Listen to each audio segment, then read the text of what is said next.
Hello and welcome to Real Chat with Kat, the podcast dedicated to igniting your entrepreneurial spirit and empowering you to conquer new horizons. In this podcast, we chat with inspiring entrepreneurs on their journey to success through some amazingly insightful and expansive conversations. These episodes thrive on thought-provoking chats where our guests fearlessly explore their path to success, sharing their experiences, failures, and triumphs. No topic is off limits as we deep dive into the talked about and not so talked about pieces it takes to build a business, overcome limiting beliefs, deal with personal struggles, and everything in between that shapes our lives and our businesses.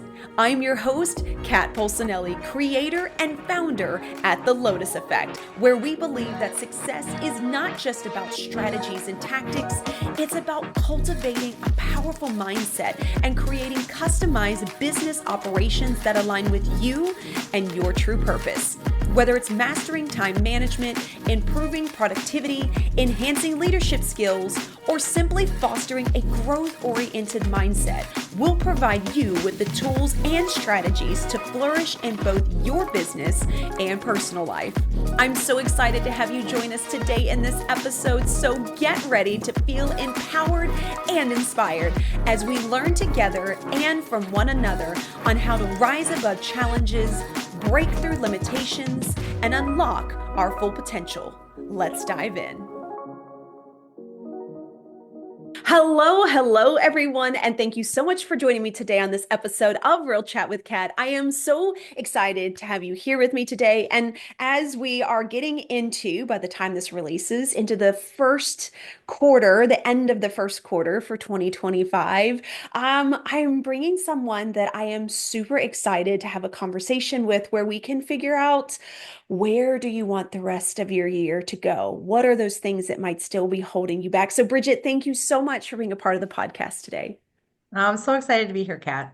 I'm so excited. And I've had the honor of having Brigette on before, but way back when the podcast was super new and all the things. And Brigette has been amazing with staying in contact with me. I adore her. And the things that you have been through and what you have strived for and what you have pushed through is just, it's so inspiring to me as well. So please do us all a favor and tell us who you are and what it is that you do. Great. Geez, how far back do you want me to go? Yeah. Right. Yeah, I know. It's so great to be here. I know. I can't believe it's been like maybe over 2 years since we Yeah. like first had the first, we met on like Potapalooza or I know. something, Yes. right? So who am I? Brigette Sobus, and I own Power and Joy Coaching Academy. I've been an entrepreneur, oh my gosh, I think definitely over 18 years now. My first business though was a hair salon. So I guess maybe I'll start even there a little bit because that's kind of it led to what I do now. Yeah. So I was a very successful master colorist and I was making a six-figure income at a salon that I was working in that was very dysfunctional. It was a big hot mess. Bad culture, no systems and structures. And I thought, if this person can own a business, there's no reason why I can't. I'm sure many of you listeners out there can feel the same way. And so the opportunity presented itself this is 2005. And I bought this business, and now I'm the owner of this business. And now I'm a dysfunctional hot mess because I realized I have no idea how to run a business. I was crying all the time. I was overly emotional.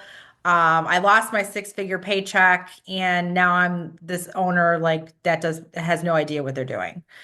And gratefully, somebody introduced me to a consulting and coaching company back then. And back in 2005, like coaching, I think wasn't even really that popular back then Yeah. yet.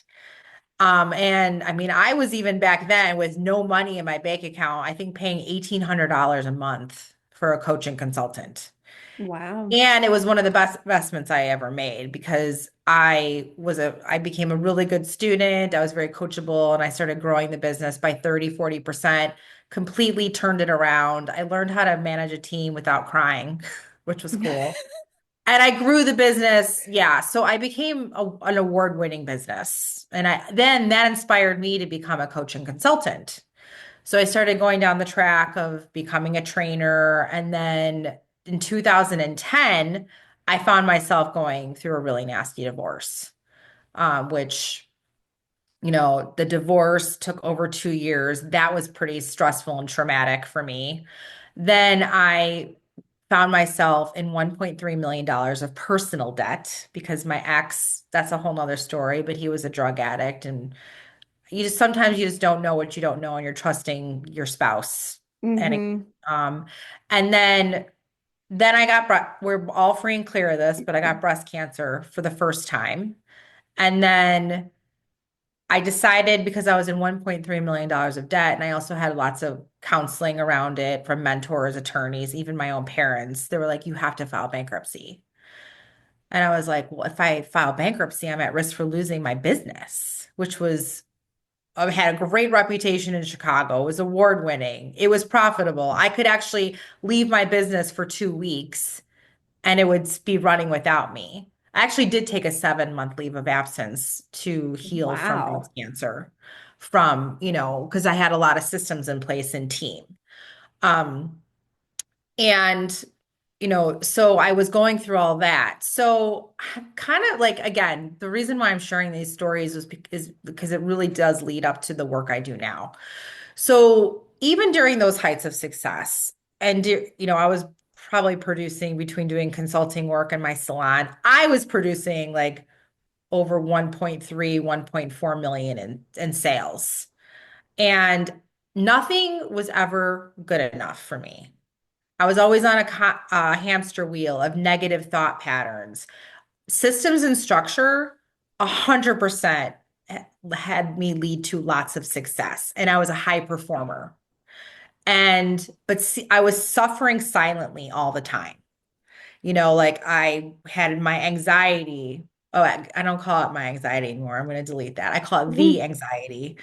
What I'm very mindful of words. The anxiety was like from 0 to 100, it was about 150. I could not handle when someone was upset or mad at me. I was a people pleaser. I was in really weird codependent relationships with either other people, like colleagues, friends, whatever.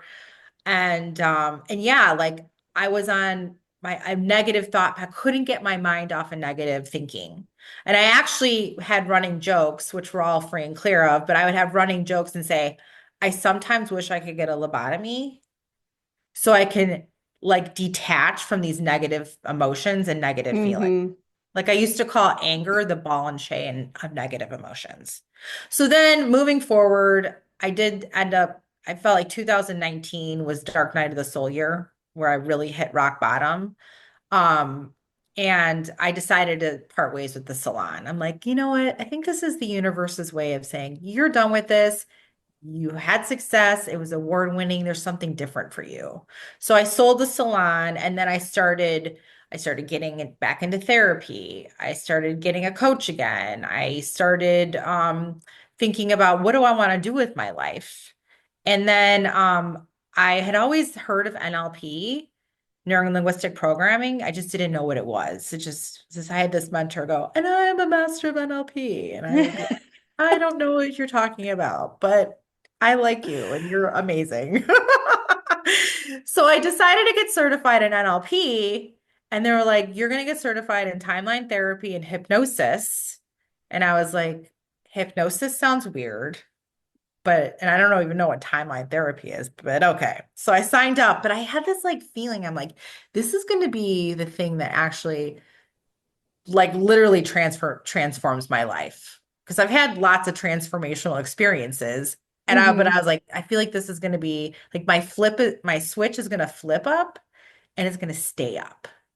And I literally had the most quantum leap I've ever had in my life. I went from like selling the salon to figuring out what I was going to do to taking my first NLP certification to within 6 months, I got my master certification, my board certified trainer certification, and then I launched Power and Joy Coaching Academy. So I'm going to stop there because I could keep going.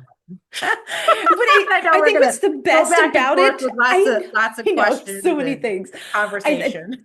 I love that you're so open and honest too about like all of the things that you've been through because I do see that some people share like one specific thing that like happened, and then that is kind of like, then this is when I made this change. But a lot of the times I think we forget to share that like there's a whole slew of crap. Like I could go years back, right? For myself, it's all of the other decisions that I made. It's the domestic violence situation, it's coming out of that and going to another relationship and that one falling apart, and like all these things before I got to where I was at. And we talked about this before we went online as well, is how every single one of those produce a trauma, whether it is something that you hold on to or something that your subconscious is like, oh, well, we never want that one to happen again. So let's go put Yeah. this in the box for later. And then we get down the road to make different decisions and we're like, well, but I don't get it. Like, but I feel like I'm doing this and I thought that I was doing that, right? Or we have the successful business, but everything in life is still falling apart. And I don't think that people share that enough, is like Yeah. you can have the success, you can have the 6 and 7 figures, and you can still be completely falling apart in the background and nobody knows about it because we don't share that. Social media loves to portray all the greatness and all the things that I'm doing, and not as much about like, this is what happened this day because I didn't have my life together, right? And so I love that. I feel like you've always led with this from the first time that we met up until now. I mean, I follow your socials and everything too, and you still share the journeys. I mean, you literally had surgery 2.5 weeks ago, and now you're on a podcast just ready to go with this next thing, which I love about you. And, you know, in your opinion, especially when we're talking about like neuro-linguistic programming, which for anyone that doesn't understand, it does have to do with the language and the way that the brain connects to it. And so what you say really does matter, which is interesting because I thought it was baloney until I started paying attention to it. But how do you feel like that really plays a part in how our past traumas that we think we're done with are still affecting us to this day? Yeah, I love that question. So here's the thing. Yes, words 100% matter. Like language. Like I hear the way people talk all the time. I can tell if they're what they're focusing on. Like, so if they're focusing on so one thing I always love to share, like the the unconscious mind doesn't process a direct negative, first and foremost. So if I say, do not think about a purple pig, do not think about a blue tree, do not think about your nose, did you think about any of those three things? Yeah. It's like you can't not think about it. Right. So a lot of times when we're talking about language, when I hear people talking and I'm like, hey, what do you want in a relationship? And you're all free and clear of this. And if someone's like, I don't want to date a jerk. I don't want to date someone that doesn't make any money. I don't want to date whatever. They're going on like, the track of like all the negative qualities and characteristics or behaviors they don't want in a partner. And then they're wondering why they keep attracting that person, right? So it's shifting to, I want someone that's kind. I want someone that's loving. Because that's when you're focusing on what you want versus what you don't want, that's what you're going to attract.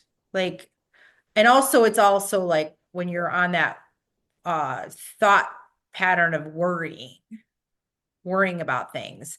Like I love following Bruce Lipton. He says that worrying is like praying for things you don't want to happen, right? Ooh. So the mind is so powerful, and I'm always working on my own mindset. Like I tell all my students and clients, I'm like, I live the work. Like it's a lifestyle.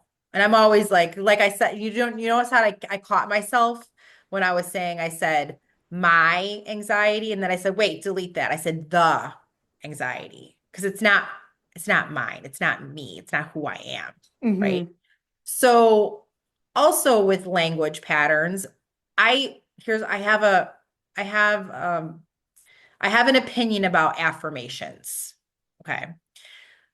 I think affirmations are great.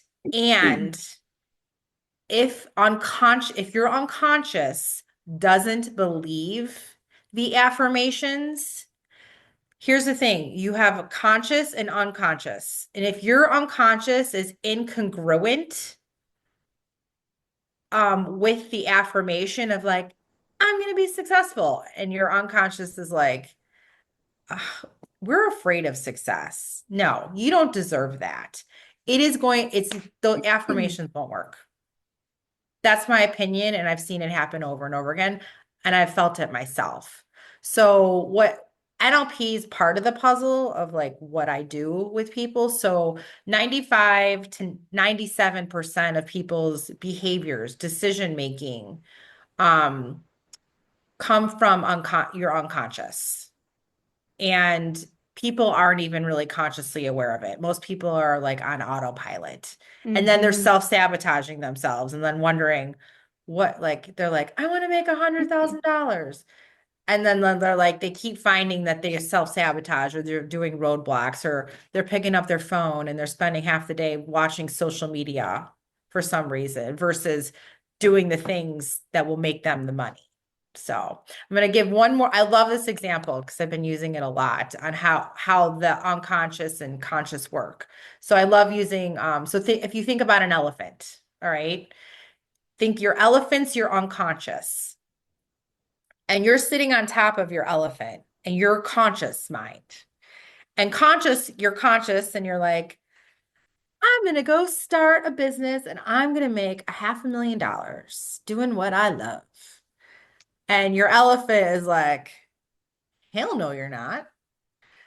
You don't deserve that. What if you fail? Everyone's going to judge you. What if you lose all your money with all these investments you're going to make?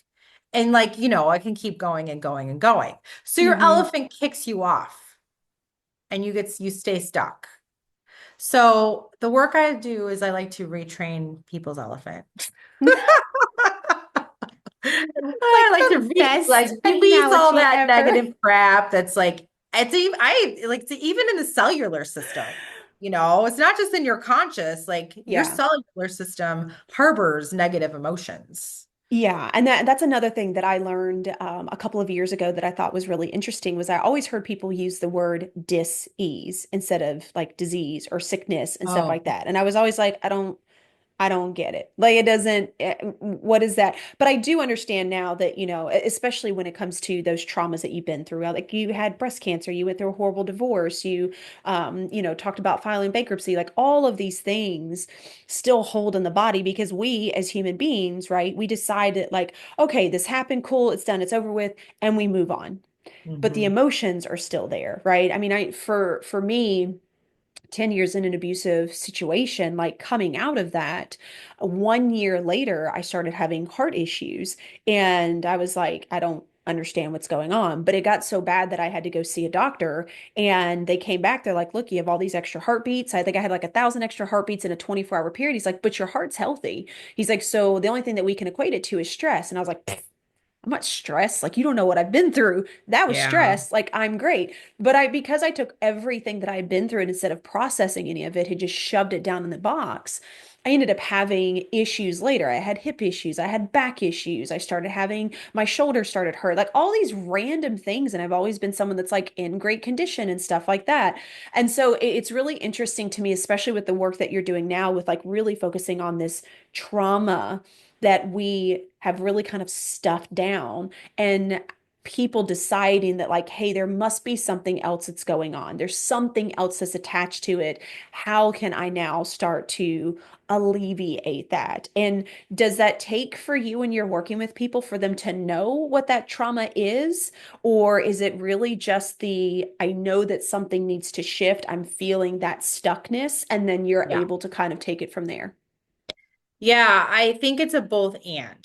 There's Okay. definitely people that are very clear on what it is. And there's also times when they have blind spots.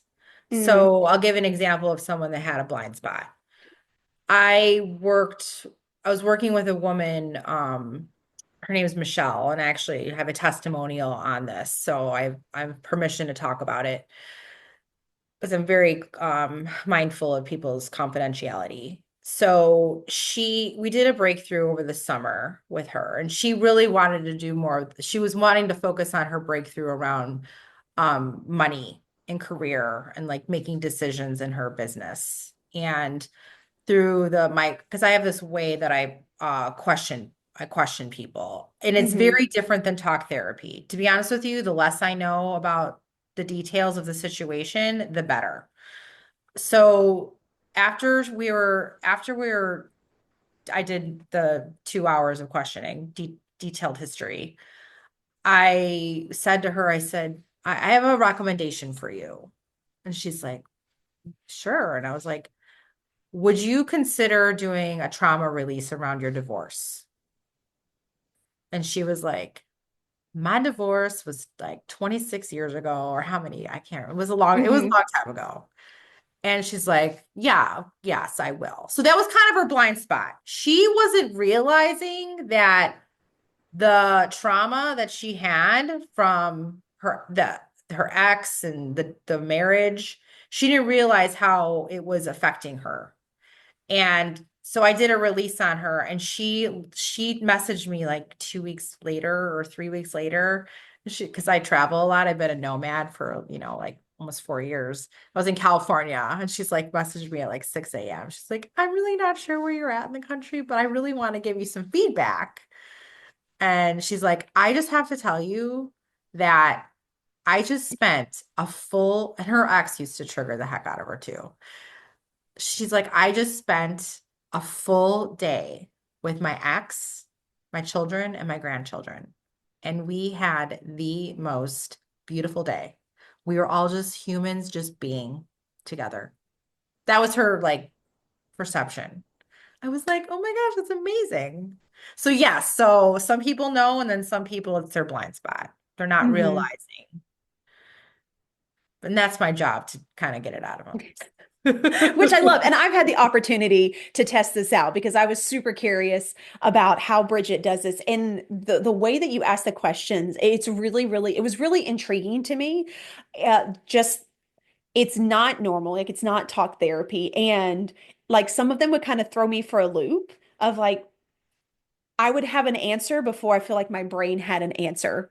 If that makes sense to anyone, like you can hear that little voice, and I've learned to also be aware of that little voice too. But I felt like there were some times where you would ask certain questions, and as my brain went to think on how to answer that question, there was already an answer. And I remember just like spitting out these really random things, and I'm like, this doesn't make any sense. And you were like, no, this makes total sense. Like, I'm getting the full picture. And I was like, I am so confused. But it really is interesting. And I think that for so many people, we just we push forward so much, especially for those that are doers, that are go-getters, that are those perfectionists, that, high productivity. Like, we get so stuck in that being who we are and how we're going to do things that we forget that there are all these other things that still are attached to how we are making those decisions or not making those decisions. Yeah. Yeah. And like even going like I'm always Googling statistics. I love statistics. 81% of entrepreneurs suffer silently. Like they Mm, don't tell anybody. They're really good at making things look really good. Yeah. So if you're suffering silently, first and foremost, you know you're not alone because 81% of entrepreneurs do it, and there's other alternatives. There's no, as far as I'm concerned, there's zero reason to suffer. yeah. Do breakdowns happen? Yes, of course. I have them in my life. I don't know, maybe weekly. I don't know, even if it's a small thing. And it's, now I'm at the point where I have because I have all the tools and I use them. I literally practice what I preach. Hmm. Like I'm like, oh, I feel my feelings because this is not this work is zero to do with like releasing anger, releasing the guilt, releasing all the rage, whatever that is, or releasing the trauma. And it's zero to do with like you're only going to be like in the massive high frequency of joy all the time and Yeah. happiness. You're going to be this like, oh my gosh, everything's so perfect every day. And I mean, I live more majority of my life in happiness and joy and power and gratitude. And I still feel my feelings at times. Like there's times when I might get angry, and before my anger would last, oh, months, weeks, years, whatever. Oh, yeah. I'd hold on to it. I would overanalyze what had happened. And then I'd be like, I should have done it this way. Now I'm like, I'll get angry. And then it usually is like anywhere from like 10 seconds to 5 minutes. I don't know. And then I'm like, okay, I felt my feelings. That was cool. And then I'm like, okay, what did I learn? So now I'm doing it in kind of more real time, Hmm. versus like, when I took you through that timeline therapy process. Like I'm kind of doing it more in real time. What am I learning? What happened? Okay, so how am I going to shift? What inspired action am I going to get into next? So I have that massive, because I've got the more unconscious and conscious congruency. So I'm moving through things quicker. Like I Hmm. even was on a call with someone I don't know, it was over the summer. Someone texted me about something and I was like, we're going to get on the phone and talk about this. Because I personally think too much, when you text, things get misread all the time. And Oh, the yeah. person was talking to me and she's like, well, you don't have to get mad about it. And I was like, I'm allowed to get mad. And then like I'll laugh about it like 5 minutes later. But everyone's allowed to feel their feelings. Yeah. Yeah. I I think want to, that's I really like to, I want to shout that up now. There's no like, what do they say? Toxic positivity. hmm.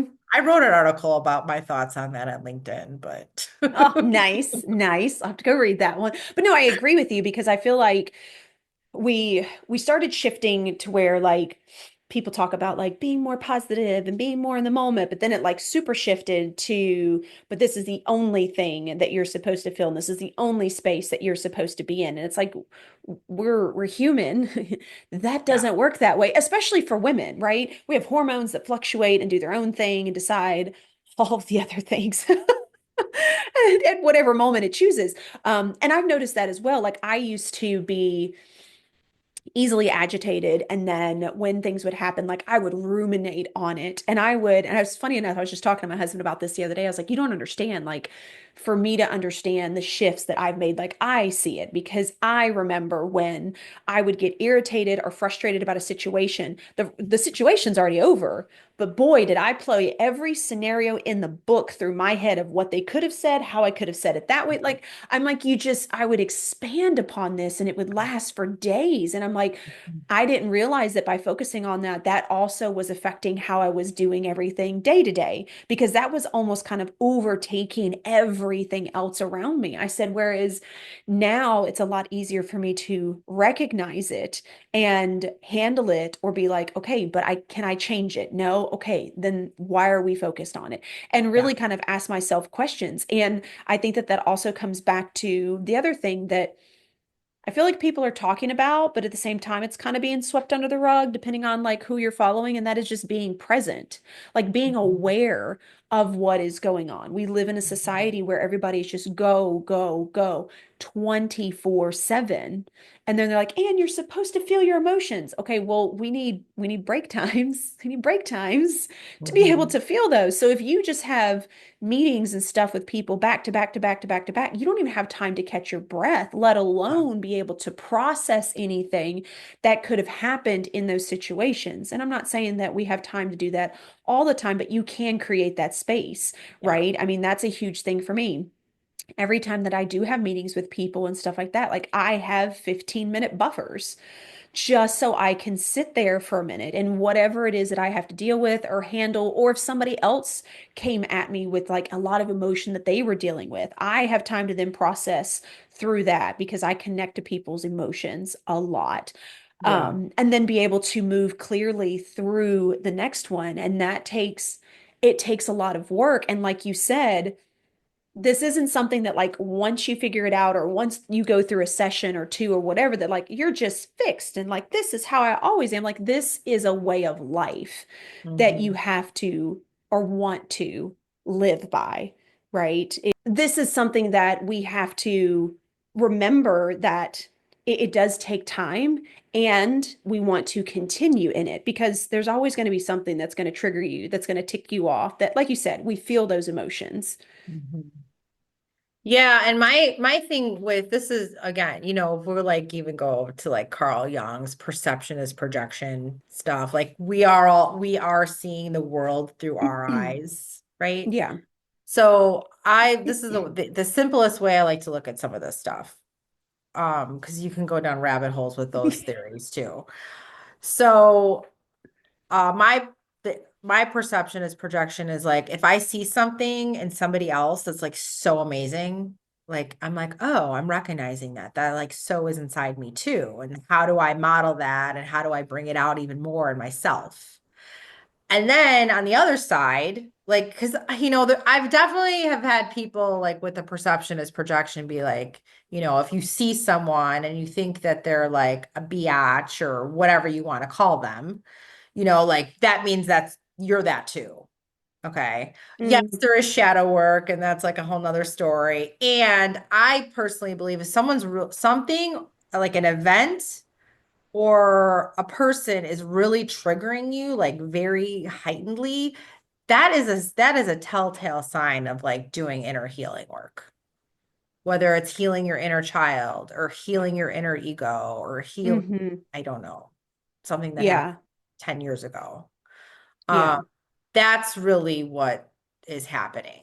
Um, so I work with people a lot when they're like triggered by someone. Like again, like I'll even go back to that person that Michelle, like I helped her release anything that was being triggering around her ex. And then she was able to actually be with him, and it's not to say that, like, even with myself, like my ex-husband, and he has passed on. My ex-husband was a drug addict. Okay. And he was very good at manipulating and telling stories and lies. And I used to go down the track of like, why did I let this happen to myself? Hmm. And then I would had a lot of anger inwards too. So I did a lot of healing work around him, forgiven him, I've forgiven myself. I can talk about it now. Like it was something that happened. Do I agree with everything he did? No, no, I definitely don't, and I have like peace around it. So it's Yeah. not that when you forgive someone, you're like, oh, and whatever they did to me is like super cool. No, Hmm. that's not about Yeah. it. That's not it. I It's just, agree it's that. having more inner peace with yourself, and then being like, knowing like, oh, I'm going to stay clear of relationships like that, and Hmm. then putting in healthy boundaries and, you know, anyway, I could keep going on, right? I We can know. talk And all I day, love Kat. this. I know. And I love this one too, because that was probably one of the coolest things that I feel like I ever learned was learning to release my ex from those things. And for the longest time, I fought that so hard about Mhm. like, but I deserve justice and he's never done this and da da da da. It wouldn't have solved anything. Like it wouldn't have. Even if he would have come Yeah, and apologized or like I would have known that that wasn't real. I would have known that that didn't make up for all the things that I went through. And I agree with you wholeheartedly that when you learn to forgive someone, you're really forgiving yourself for all the things that you hate about yourself because you didn't know what you didn't know in that yeah, situation, right? exactly. And it's learning to decide what you feel is worth putting your emotions and energy to. And for Yeah, me, it just wasn't worth discussing that and figuring it out. And why did he do this to me? Because I know that those are answers that I'm probably never going to get. And I'm okay with that. But what I yeah, didn't want that to do was to rule the way that I made decisions or had emotional breakdowns or things in my life, because then that ultimately was allowing that situation to control what I had told everyone I had moved past. yeah. Yeah, and I get this is I'm just feeling like called to like talk about this a little bit. I really haven't talked a lot about on social media, my thoughts on all this. And I don't know, sometimes it's like you just don't know, like, the algorithms throw things in your whatever. I don't know, because I follow a lot of coaches too. And I mean, I don't know if you've noticed this, Kat, but like there's a lot of coaches and therapists out there talking about narcissists. Yeah. And the message I'm seeing, and I don't know, I have to check myself too on how I'm reading things. Their messages are like all about making the narcissist wrong. Like Hmm. that's the heavy side of it. Yeah. Okay. And the narcissist does this and the narcissist does that. And yes, okay, great. Gotcha. All right. We know the behaviors and patterns of a narcissist. And I feel like what's missing there is them really talking about what has people keep attracting a narcissist. And it's more about doing the person that continues to attract the narcissist versus continuously making the narcissist wrong. Like, let's focus on the person that's like, would it would serve them to do their own healing work Hmm. so that they stop attracting the narcissist. Yeah. And then they're healed. And then, like, that narcissist, let that narcissist go be the narcissist. I don't know. Like, they can go over Yeah. there. I feel like, I mean, I was in a lot of weird codependent relationships. Would I label the people I was in relation? I don't know. Maybe they were narcissists. I don't know. I'm not a therapist, so I don't label people. I mean, I could in my mind, but I don't like say about it, but like it's like taking the responsibility and accountability, like do your own healing work if you find you're in narcissistic or abusive relationships. That would be my Yeah. biggest thing. Yeah. I agree with that Yeah. 100%. And understanding that there's a possibility of there being more to the story, right? One of the things that helped me, because I was in several groups that were like that, and it was just like everybody was talking about they did this and they did this to me, and I was just like, but we're not getting over it. We're just complaining about, like, what does that Yeah. solve? And I was given a book called Stop Walking on Eggshells, and it's about bipolar and borderline personality disorder. Okay. And really, really good read. And there's a lot of narcissistic traits that are mixed in with those two things. And when I read the book, it was like a light bulb went off, and I was like, oh my gosh, that's what he like. Obviously, I can't diagnose, right? But I'm like, out of Yeah. 10 things that they stated, he's eight.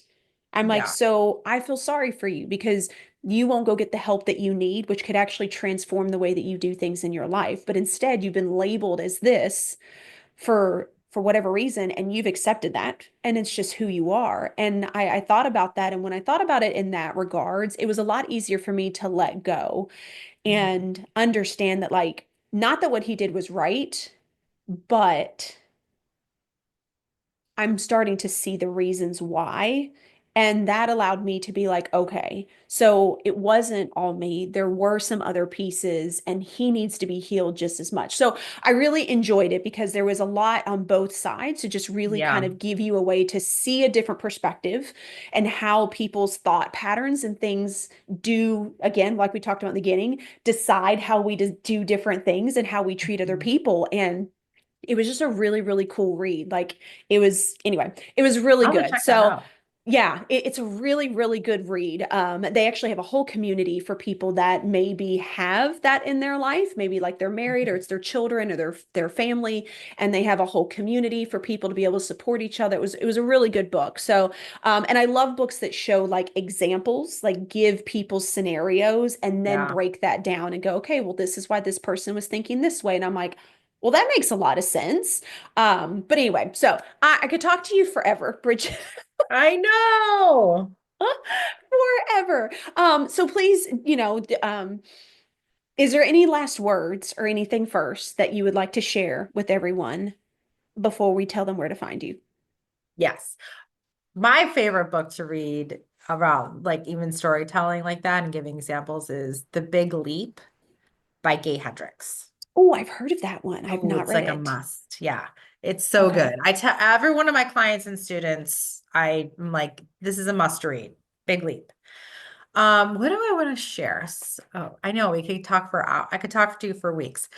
I would probably say that, reinvention can happen at any age, anytime.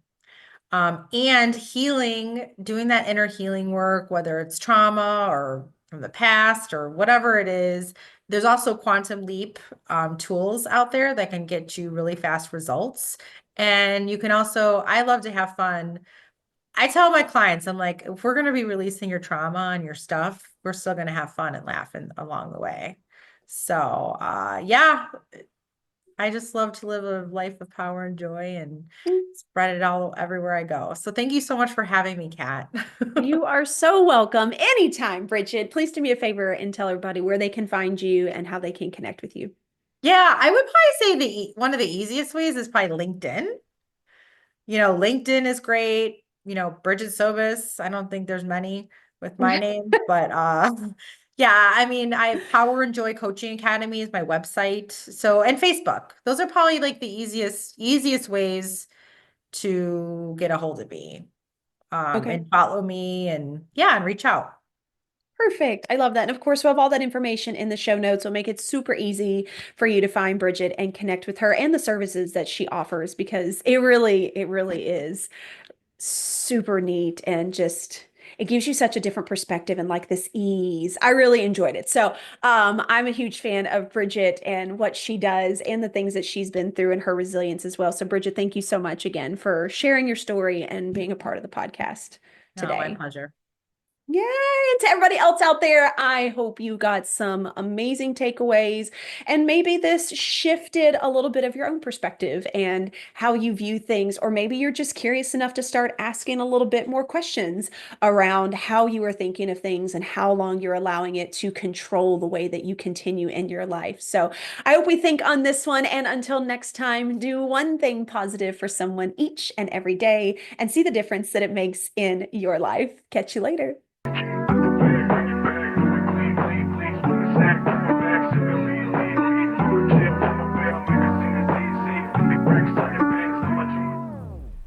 Hello again, and thank you so much for being a part of the podcast today. If you enjoyed this episode and it brought tons of value, we ask that you please share, like, and subscribe. Your support means the world to us and helps us to reach even more inspiring entrepreneurs who can benefit from these powerful conversations. If you haven't already, be sure to leave a review on your favorite podcast platform, as this feedback is an amazing gift that fuels our growth and helps us to continually improve this podcast. Looking for an extra dose of inspiration and empowerment? Then be sure to connect with me on social media. You can find me at The Lotus Effect, where I share valuable resources and tips while sharing my own journey of being an entrepreneur. And if you're interested in learning more about my coaching programs and services, be sure to check out my website at the-lotus-effect.com. Once again, thank you so much for being a part of Real Chat with Kat. Your presence and support makes all the difference. Remember, whether you find yourself in the depths of the mud or on the path of growth, we all have a unique journey. And just like the lotus, some of us start in the dirtiest of mud, yet as we rise and grow, we blossom into something beautiful, unique, and truly one of a kind. To all of my visionaries out there, keep rising and growing as you create your own Lotus Effect.